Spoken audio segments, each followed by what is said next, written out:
প্রিয় শিক্ষার্থী, আশা করি তোমরা সকলেই ভালো আছো। আরও একটি নতুন ভিডিওতে তোমাদেরকে স্বাগতম। আজকে আমরা আলোচনা করব অবস্থান মানচিত্রে স্থানাঙ্ক জ্যামিতি নিয়ে। এই অভিজ্ঞতায় আমরা শিখব কার্তেশীয় স্থানাঙ্ক, স্থানাঙ্কের মাধ্যমে দুটি বিন্দুর দূরত্ব নির্ণয়, রেখাংশের মধ্যবিন্দুর স্থানাঙ্ক, সরলরেখার সমীকরণ এবং সরলরেখার ঢাল। তো শুরুতেই আসো আমরা দেখি অবস্থান মানচিত্রে স্থানাঙ্ক জ্যামিতি। এখানে বলেছে আমাদের দৈনন্দিন বিভিন্ন কাজে মানচিত্র ব্যবহার করার প্রয়োজন হয়, যেমন ভৌগোলিক অবস্থান জানতে, ঐতিহাসিক স্থান চিহ্নিত করতে, জমির পরিমাপ করতে ইত্যাদি। মানচিত্র তৈরি করতে জ্যামিতির ভূমিকা অপরিসীম। স্থানাঙ্ক জ্যামিতির মাধ্যমে আমরা অতি সহজেই বিভিন্ন স্থানের অবস্থান নির্ণয় করতে পারি। এই অভিজ্ঞতায় আমরা স্থানাঙ্ক জ্যামিতির মাধ্যমে আমাদের শিক্ষা প্রতিষ্ঠানের বিভিন্ন স্থাপনার অবস্থান নির্ণয় করব এবং এর মাধ্যমে শিক্ষা প্রতিষ্ঠানের একটি মানচিত্র প্রস্তুত করব। দেখো, এখানে একটি শিক্ষা প্রতিষ্ঠানের চিত্র দেওয়া আছে, যেখানে বিভিন্ন স্থাপনা এবং রাস্তা, গেট, খেলার মাঠ প্রভৃতি বিভিন্ন বস্তুর নাম সহ লেখা আছে। দেখো, এখানে শুরুতেই দেওয়া আছে মেইন গেট, এপাশে বাগান, একাডেমিক ভবন 2, একাডেমিক ভবন 1, এখানে পেছনে আরেকটি গেট আছে, লাইব্রেরি, হোস্টেল, ল্যাবরেটরি, অফিস ভবন, শহীদ মিনার, এখানে খেলার মাঠ, আর এই পাশে দেখতে পাচ্ছ একটি প্রাচীর রয়েছে। এছাড়াও আমরা দেখো ছবিতে দেখতে পাচ্ছি এই পাশে কিছু গাছ রয়েছে, এই পাশে কিছু গাছ এবং এখানে আরও কিছু গাছ রয়েছে। এখানে বলা হচ্ছে দেখো তোমরা আরও কি কি দেখতে পাচ্ছ। তাহলে এইখানে যে নামগুলো দেওয়া আছে, এছাড়াও আমরা দেখতে পাচ্ছি এখানে আরও কতগুলো গাছ রয়েছে। এছাড়াও যদি তুমি কিছু দেখতে পাও তাহলে অবশ্যই এখানে খালি করে লিখতে বলেছে।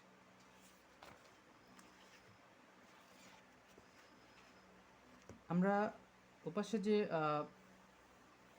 চিত্রটি দেখলাম, সেই চিত্রটিকে যদি আমরা বিভিন্ন স্থাপনাকে যদি আমরা এক একটা বিন্দু হিসেবে কল্পনা করি, তাহলে আমরা এরকম একটি চিত্র পেয়ে যাব। এখন আসো কার্তেশীয় স্থানাঙ্ক পদ্ধতি।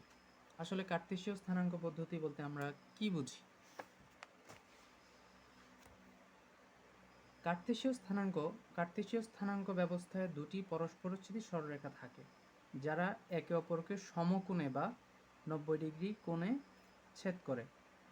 সরলরেখা দুটি যে বিন্দুতে ছেদ করে তাকে বলে মূল বিন্দু বা অরিজিন, এবং অনুভূমিক বা ভূমির সমান্তরাল রেখাটিকে বলে এক্স অক্ষ এবং প্রকাশ করা হয় এক্স ও এক্স প্রাইম দ্বারা, এবং লম্বভাবে যে সরলরেখাটি ছেদ থাকে তাকে বলা হয় ওয়াই অক্ষ এবং প্রকাশ করা হয় ওয়াই ও ওয়াই প্রাইম দ্বারা। মূল বিন্দুর স্থানাঙ্ক আমরা সাধারণত ও দিয়ে প্রকাশ করি এবং সেটার স্থানাঙ্ক হয় 0, 0। দেখো, আমি এখানে অঙ্কন করেছি দুইটি অক্ষ।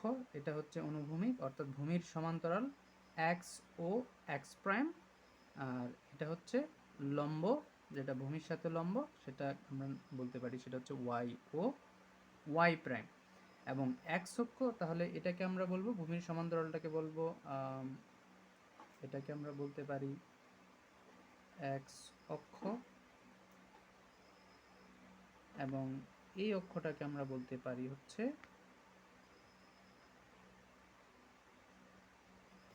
ওয়াই অক্ষ। এবার আসো স্থানাঙ্কের মাধ্যমে অবস্থান চিহ্নিতকরণ। এখানে দেখো একটি গল্প বলা আছে, আমরা জেনে নেই আসলে কিভাবে স্থানাঙ্কটা নির্ণয় করতে হয়।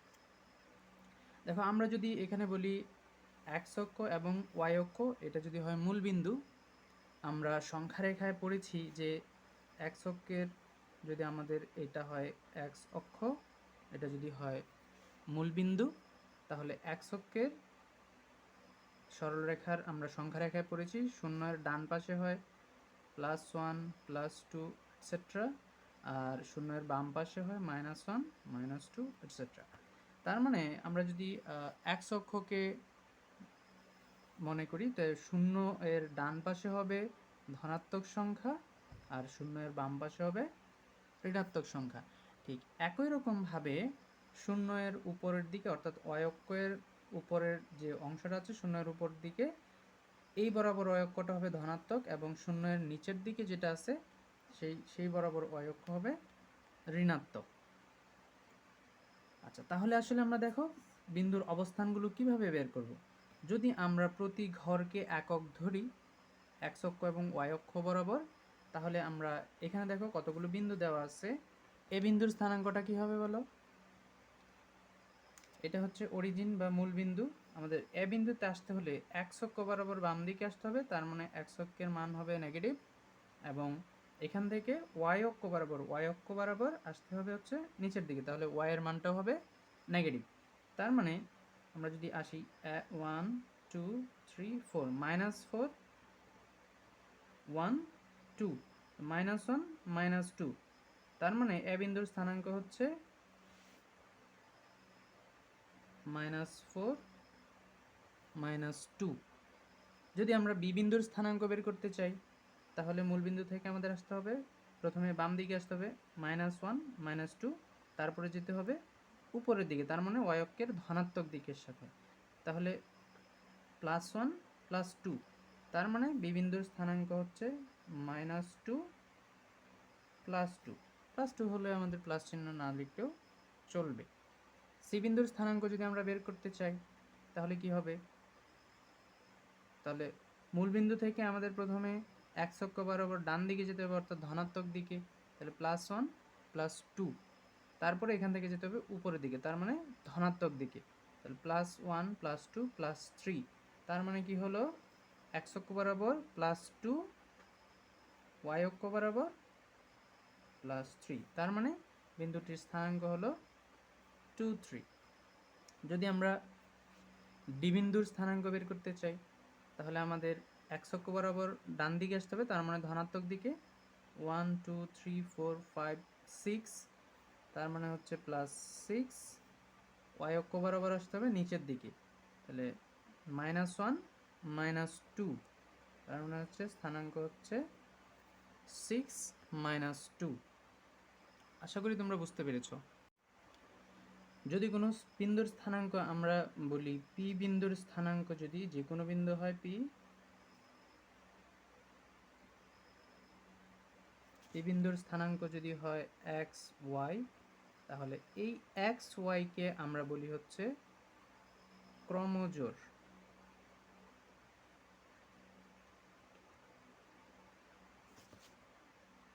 এই এক্স ওয়াইকে আমরা একসাথে বলি ক্রমজোড়। ক্রমজোড়ের যে প্রথম সংখ্যাটা থাকে সেটাকে বলি আমরা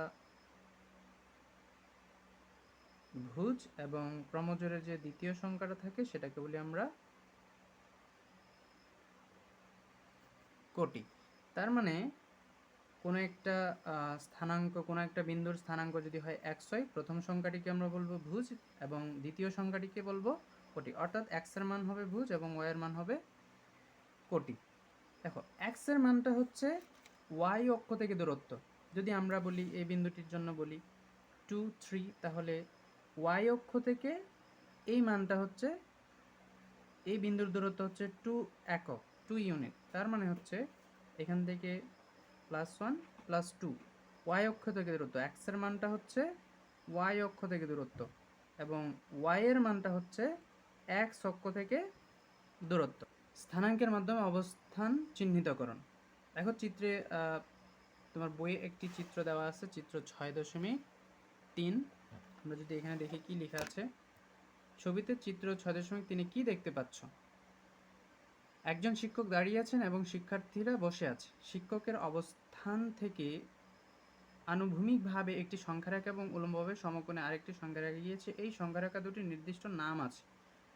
আনুভূমিক সংখ্যারেখার নাম হলো এক্স অক্ষ বা এক্স অ্যাক্সিস, আর এক্স অক্ষের সঙ্গে উল্লম্ব সংখ্যারেখাটির নাম হলো ওয়াই অক্ষ বা ওয়াই অ্যাক্সিস। এক্স অক্ষ ও ওয়াই অক্ষ পরস্পর যে বিন্দু ছেদ করে তাকে মূল বিন্দু বা অরিজিন বলে। চিত্র 6.3 এ শিক্ষক যেখানে দাঁড়িয়ে আছেন সেখানে অক্ষ দুটি ছেদ করেছে এবং এই ছেদবিন্দুটি হলো মূল বিন্দু, অর্থাৎ এই যে এক্স অক্ষ এবং ওয়াই অক্ষ যেখানে ছেদ করেছে এই বিন্দুটা আমরা ও দিয়ে নির্দেশ করলাম, এবং এটাই হচ্ছে মূল বিন্দু।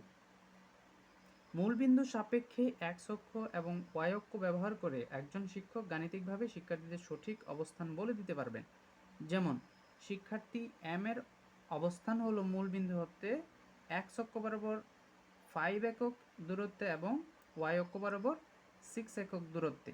তাহলে আমরা দেখি m কোথায় আছে, এই হচ্ছে m বিন্দুর অবস্থান।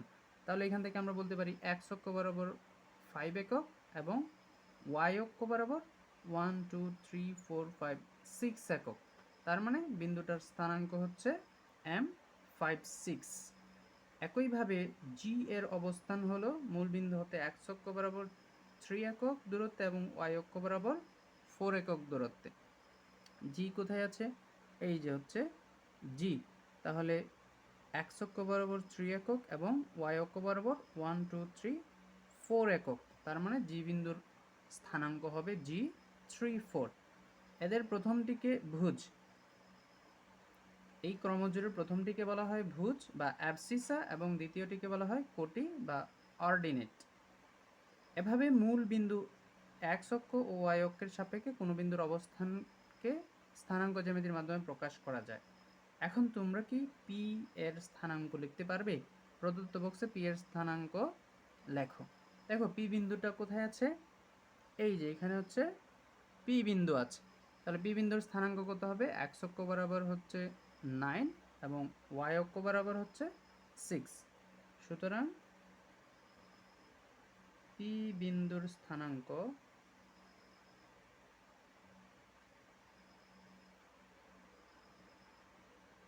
p96। এবার আসো একক কাজ।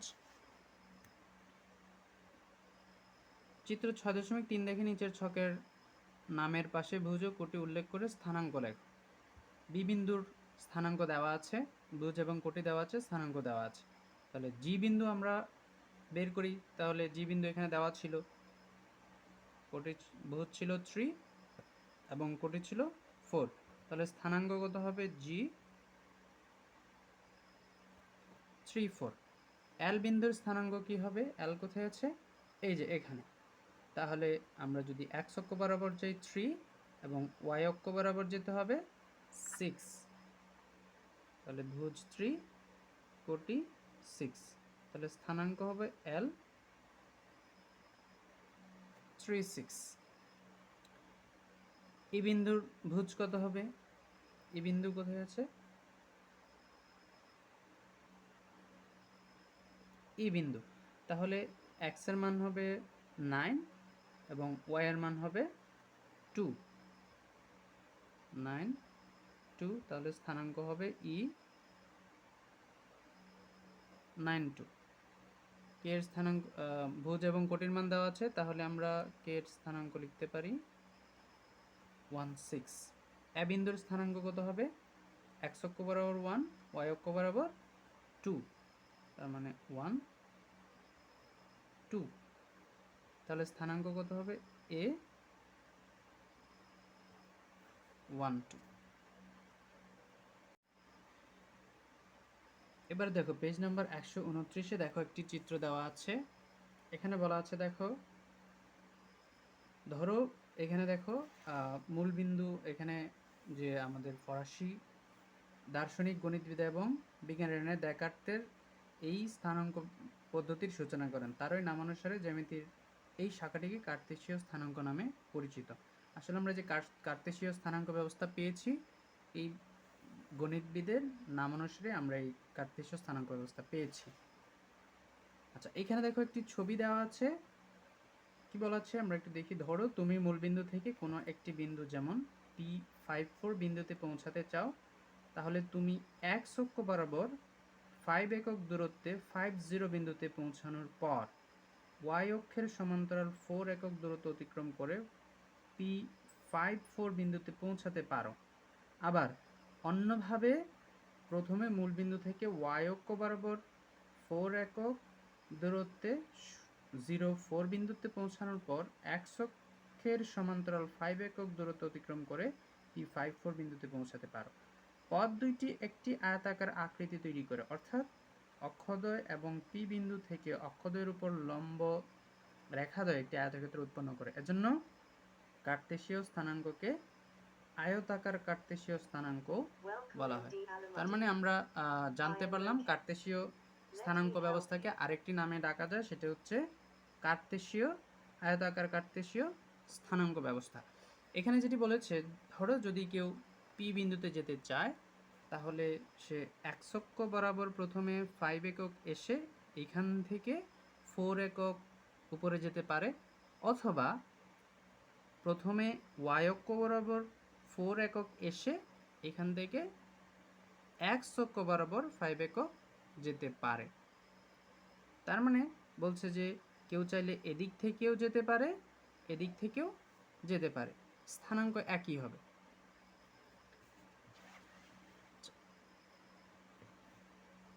সংখ্যারেখা শূন্যের বাম দিকের সংখ্যাগুলো ঋণাত্মক হয়, আমরা এটা আগেই পড়েছি। আচ্ছা, এখানে দেখো একটি একক কাজ দেওয়া আছে। চিত্র 6.6 দেখানো শিক্ষকের অবস্থান ও 0 0 সাপেক্ষে বিন্দুগুলোর অবস্থান কার্তেশীয় স্থানাঙ্ক পদ্ধতিতে প্রকাশ করো। এখানে শিক্ষকের অবস্থানটা হচ্ছে মূল বিন্দুতে, এখানে যে বিন্দুগুলো দেওয়া আছে আমরা সেই বিন্দুগুলোর স্থানাঙ্ক নির্ণয় করব। দেখো প্রথমেই কে বিন্দুর স্থানাঙ্ক এখানে দেওয়া আছে, আমরা দেখি কে বিন্দু কোথায় আছে, এখানে কে বিন্দু, তাহলে এখান থেকে -8 উপরের দিকে 1, তার মানে প্রতি এক ঘরকে একক ধরা হয়েছে। তাহলে বাম দিকে যেহেতু এসেছি এক্স অক্ষ বরাবর, তাহলে নেগেটিভ, আর ডান দিকে গেলে হতো পজিটিভ, কারণ মূলবিন্দু থেকে ডান দিকে এক্স এর মান ধনাত্মক, বাম দিকে এক্স এর মান ঋণাত্মক। আবার মূলবিন্দু থেকে উপরে ওয়াই এর মান ধনাত্মক, মূলবিন্দু থেকে নিচে ওয়াই এর মান ঋণাত্মক। তাহলে কে বিন্দুর স্থানাঙ্ক হচ্ছে -8 1। যদি আমরা সি বিন্দুর অবস্থান বের করতে চাই, সি বিন্দু কোথায় আছে,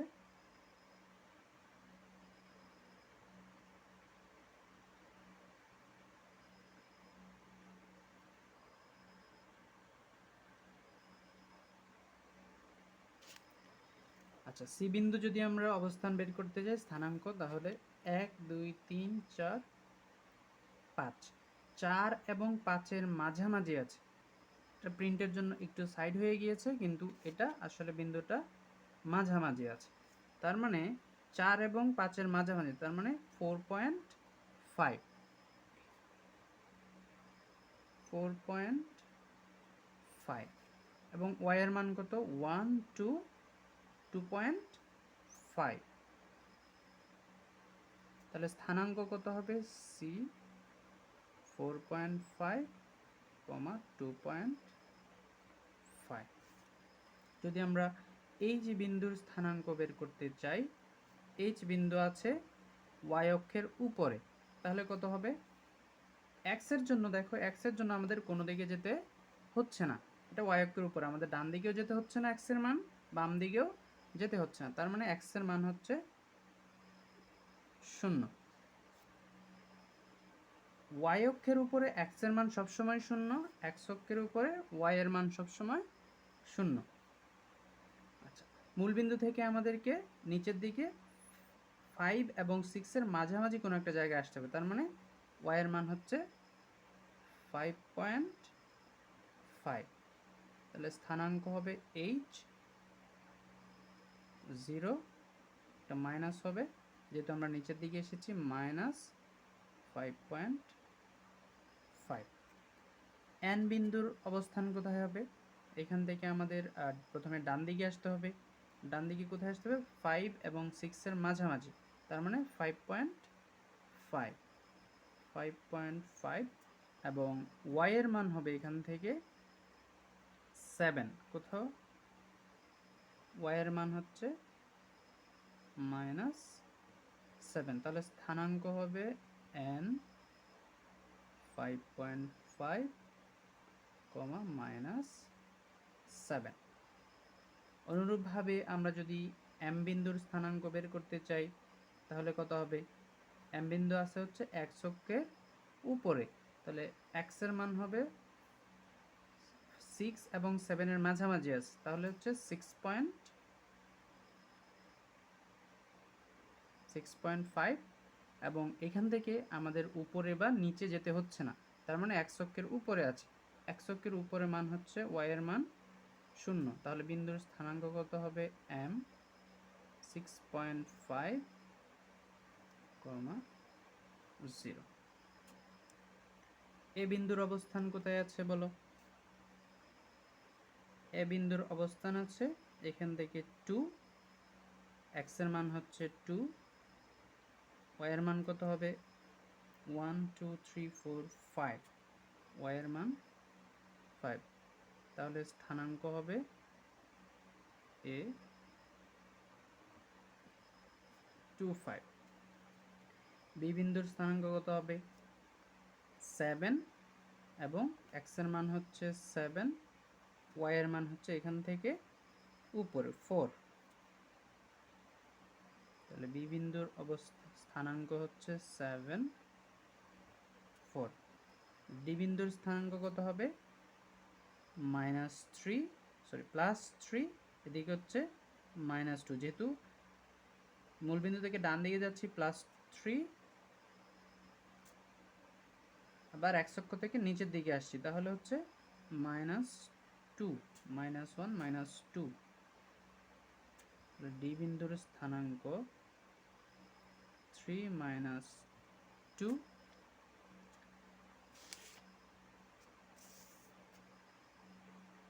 ই বিন্দুর স্থানাঙ্ক কত হবে? ই বিন্দু হচ্ছে মাঝামাঝি আছে, তাহলে 4 এবং 5 এর মাঝামাঝি, তাহলে হচ্ছে 4.5, x এর মান, y এর মান হচ্ছে এখান থেকে যদি আমরা আসি -3 এবং -4 এর মাঝামাঝি, তাহলে হচ্ছে -3.5। তার মানে এই বিন্দুর স্থানাঙ্ক হচ্ছে 4.5, -3.5। এফ বিন্দুর স্থানাঙ্ক কত হবে? এফ বিন্দু আমাকে প্রথমে x অক্ষ থেকে মূলবিন্দু থেকে এক ঘর যেতে হবে, তাহলে হচ্ছে 1, এবং তখন আসতে হবে নিচের দিকে আসতে হবে -3, তাহলে এফ বিন্দুর স্থানাঙ্ক 1 -3। জি বিন্দুর স্থানাঙ্ক প্রথমে আমাকে মূলবিন্দু থেকে আসতে হবে 6 ইউনিট, -6, যেহেতু আমি মূলবিন্দু থেকে বাম দিকে আসছি -6, এবং সেখান থেকে আসতে হবে -6 নিচের দিকে -6, তাহলে জি বিন্দুর স্থানাঙ্ক -6। আই বিন্দুর স্থানাঙ্ক কত হবে? আই বিন্দু হচ্ছে x অক্ষের উপরে, তাহলে x এর মান হচ্ছে -6 এবং y এর মান হচ্ছে 0, যেহেতু অক্ষের উপরে x অক্ষের উপরে y এর মান 0, তাহলে স্থানাঙ্ক হবে i -6 0। জ্যা বিন্দুর স্থানাঙ্ক কত হবে? x অক্ষ থেকে প্রথমে আমাকে বাম দিকে আসতে হবে -6, তারপরে উপরের দিকে যেতে হবে, উপরের দিকে গেলে পজিটিভ, তাহলে হবে +6, তাহলে জ্যা বিন্দুর স্থানাঙ্ক হচ্ছে -6 +6। এল বিন্দুর স্থানাঙ্ক কত হবে? এল বিন্দু হচ্ছে y অক্ষের উপরে, তাহলে x এর জন্য আমাকে ডানে বা বামে কোনো দিকে যেতে হয় না, তার মানে x এর মান হচ্ছে 0, y এর মান হচ্ছে আমাকে মূলবিন্দু থেকে উপরের দিকে 7 ইউনিট যেতে হবে, তাহলে হচ্ছে 7, তাহলে স্থানাঙ্ক হচ্ছে L 0 7।